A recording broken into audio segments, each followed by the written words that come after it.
Yo guys, it's Aiden here, and today I'm giving you a deck profile of my Masked Heroes. I know I have made a profile on these for ages, so I'm doing it today. But with this one, there is a side deck, I just can't remember why I've put it on the table, because my table's a bit of a mess at the moment, and I just found it. Never mind, so basically let's just get on with the deck profile. So it's pretty much there, so you can see it for June 2018 post ban list. And obviously, the one pre ban list was ages ago, and I stuck with it then, really. So this is what I've done for it for my Masked Heroes. So basically, what I've done with it now is turned into like a stall version at the moment till I make it into a turbo. So let's get on with the monsters. We've got Triple Vion. He is really good for the deck. Even though I don't have a third Shadow Mist yet, I'm still working on it. So basically, you can use Mass Change to turn him into Darklaw. That's simple, or an Anki. Then Triple Honesty Neos. Basically, he's there to protect Darklaw and boost up any other hero they've got on the field. And he's also essentially like a hand trap as well. So that's what everyone uses him for mainly, is because of the hand trap thing, not the monster effect. Then two Shadow Mists. Even though I don't have a third, I should probably be running Mass Charge, but I don't. I've got 3 Vions, so that helps out. Then for the last one for the heroes is one Element Hero Bubbleman. He's only in there because of Absolute Zero, and I did have an acid, but I traded it away. But I'm thinking of getting another one ready for it, so I can add it in. Then for the non-monsters, we've got, well, non-hero part, actually I say, is two Summoner Monk. Basically, he's in there to special Shadow Mist from deck and pretty much get a Mass Change into my hand quickly, then set it, then go into Darklaw during your opponent's turn. And one that might seem surprising to you lot is Dark Arm Dragon. The main reason why he's in there is because a lot of the cards in the deck are Dark type anyway, and he's also not once per turn, so he can be tough to go over if your opponent can't on the turn he's summoned or when I activate his effect.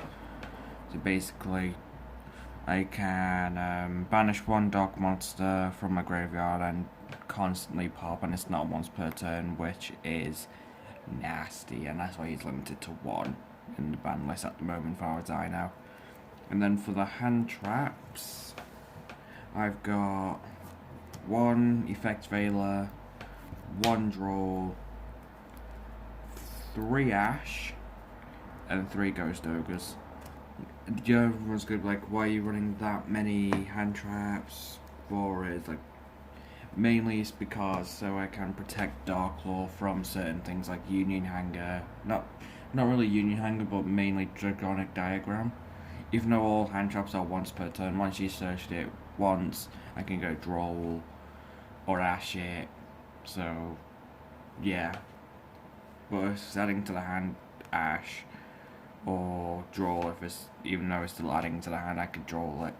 And I'm hoping to get 2 more Drolls soon, so I can make it a 3, 3, 3 maybe, and see how that goes. But I'll be narrowing down some stuff in the main deck for the spells, which I'm just about to show you. Obviously, 3 Mass Change, really essential for Darklaw and any other Masked Heroes really in the deck.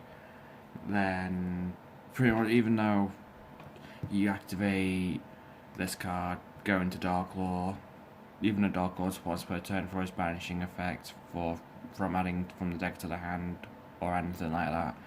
You still get to banish it, but his passive is the one that makes him so good because he banishes anything your opponent uses, no matter if it's spell, monster, link, anything really. Or traps, if you're running a lot of traps. Then 2 equals, mainly to search Shadow Mist. So, if I don't have Shadow Mist into my hand that quick, so it needs to be in there quickly as possible. So, yeah, then 2 a hero lives. Only 2 at the moment for me because I don't really like paying half my life points for nearly anything.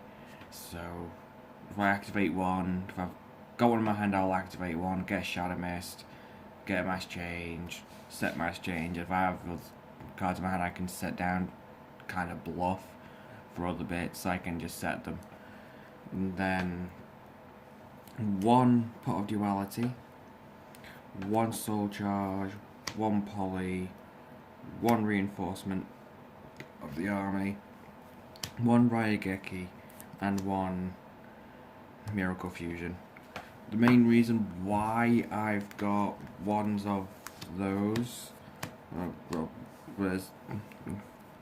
those 3 there are limited to 1 anyway, so that's self-explanatory for those. Mainly to search, that one's to search for Vion and Shadow Mist and Goblinberg, which I don't run Goblinberg in this, so but I will be once I have 2 more of them, so I can search it. If I've got a Shadow Mist special, Shadow Mist, get a Mass Change, or a Mass Change 2, or whatever really, for those. And obviously special back from the grave, but I'm thinking of taking this one out because of life point situation, because of A Hero Lives. And we all know what Raigeki does, blows up your opponent's field. And the main reason why I've got these at 1 is because I'll mainly be using the Miracle Fusion for the Absolute Zero, and the Poly for something else like Adoration or Trinity. So, yeah, those are for them.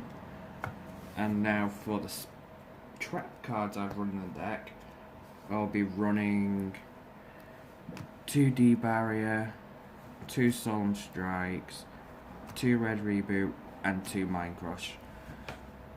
Soon I'm probably going to be bumping them all up to 3 each, because they can be really handy, especially if Dark Lord on the board, especially if I activate Mind Crush.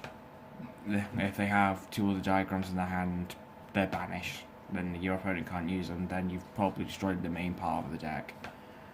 So yeah, so really realistically this should be at 1, because it's powerful enough to be at 1 in my opinion.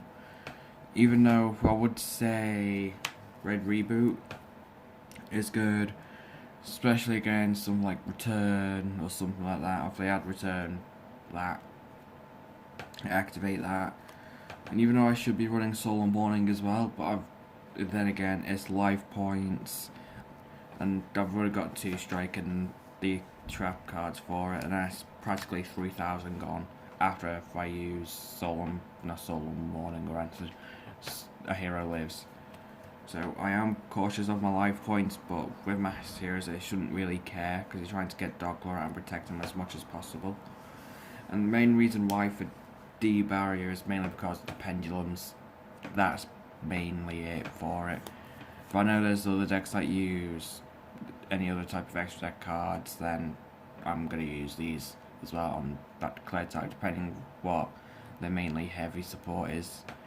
And obviously with pendulums, it's obviously pendulums, so this card also breaks the deck, and if you're adding another card into your hand, like Chronograph, activate Mind Crush, get rid of Chronograph to get him banished. And shamefully, D-Barrier doesn't really have one for links, so if you have to say links, you can't use links, which is a pain in the ass.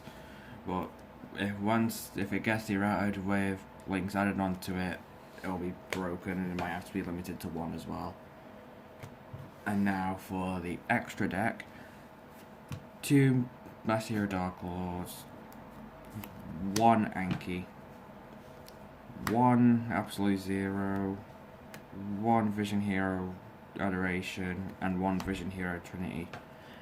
For those, mainly is because Absolute Zero can pop your opponent's board once he leaves the field, no matter if he's banished, sent to the grave, back into the extra deck, or pretty much when he leaves the field he pops everything on your opponent's side of the field for monster wise. And if I had Master Hero Acid, he can pop your opponent's back row as well, so mass change from that into acid, sorted. Then Anki, pretty much to get into a mass change quickly as possible afterwards from the deck. And I only run 3 mass change, even though I should be running 2 mass change 2, but I don't. Then for the Trinity, he can be powerful when he's on the field, and it's like powerful because when he's first summoned, you get to have him on 5,000 life, not life points, 5,000 attack, and can be difficult to beat over. But if there's many ways to stop him, so he's only there at 1. And for Adoration, even though I can target one face-up monster opponent controls and another hero monster I control, the opponent's monster loses attack equal to the, and defense equal to the attack of your targeted monster until the end of the turn. Like, yeah, that is good enough, but like some things can't be affected by monster effects, like most of the True Dracos. So yeah, that's for the fusion side of it. Then for the XCs, I've got 1 Gagaga Cowboy, 2 Heroic Champion Excalibur, 2 number 41 Babuskas, and my Utopia engine, which has number 39, S39 Prime, and then Lightning.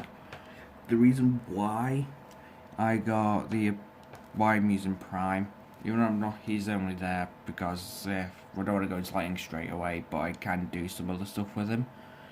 So if your opponent has a 2500 monster, I'm just doing 10 damage. I've done that once and it's highly amusing. But then if I want extra protection, go Lightning. And then 1 Link monster for Deco Talker. You'll barely Link summon in the deck, really, in my opinion, because I rarely Link summoned anyway. So yeah. But once I get the Assault and Overlight Link monster, I'll be going off for it constantly. So yeah, now just let me quickly sort out my side deck. Everyone's gonna be like, why are you running those in it? Just, yeah, it's a confusing concept for my side deck. So I'm running 4 different Time Lords. It was like, why Time Lords?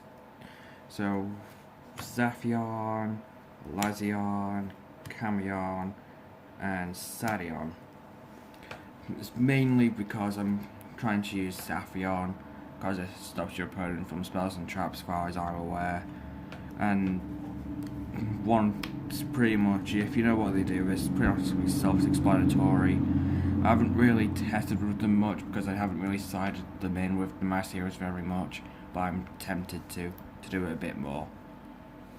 Then 2 Time Maidens, mainly because to bring out, if I already have one, I can special summon, normal summon that.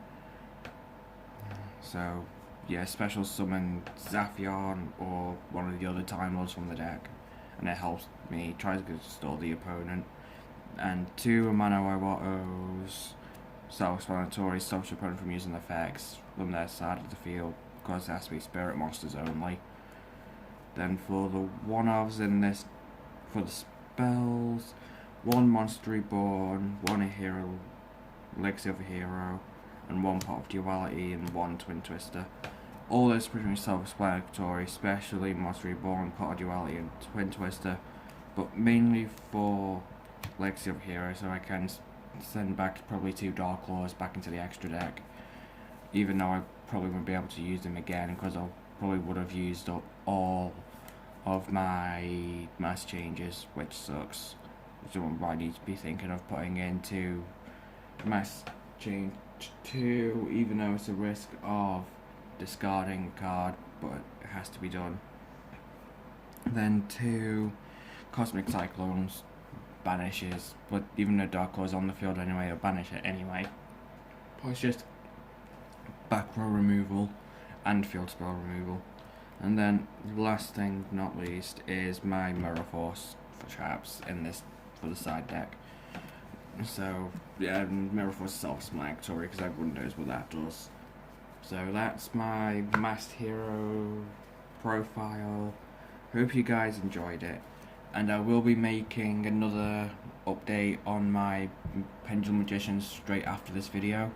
So, but that won't be posted probably till tomorrow or the next day. But most likely it's going to be Monday at the earliest. So yeah, if you like this video, give it a thumbs up and comment down below what deck profile you want me to do, because I am working on Altergeist, Goki Nightmare, and some other Nightmare things, or like ABC Nightmare. So I'm working on those decks quite a lot, so I'm hoping to get all the cards soon. So like, subscribe, comment, and have a good day. So peace everybody.